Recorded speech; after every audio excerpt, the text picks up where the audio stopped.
गेल्या 150 वर्षांमध्ये शिवाजी महाराज हे कसे आपल्या विचारांचे होते हे सांगण्याचा प्रयत्न बऱ्याच लोकांनी केला आहे। यात अमुक समाजाचा शिवाजी, तमुक समाजाचा शिवाजी, अलीकडच्या काळात तर डावे उजवे या सर्वांचं लिहून झालं आहे।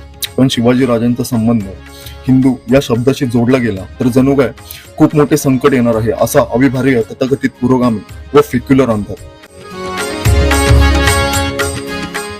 अशा सर्व फेक्युलर व पुरोगामी लोकांना खालील पत्रातील उल्लेख वाचावा। ईस्ट इंडिया कंपनीच्या भारतातील प्रतिनिधी व राजापूरच्या वखारीचा प्रमुख हेनरी रिव्हिंग्टन याने 13 फेब्रुवारी 1660 या दिवशी शिवाजी महाराजांना एक पत्र पाठवले आहे। त्यात तो पत्राच्या सुरुवातीलाच महाराजांना उद्देशून लिहितो, जनरल ऑफ हिंदू फोर्सेस, हे हिंदू सेनापती शिवाजी राजा। त्या काळी देखील इंग्रजांना धारणा हीच होती की शिवाजी महाराज हे हिंदूंचे अधिपती आहेत।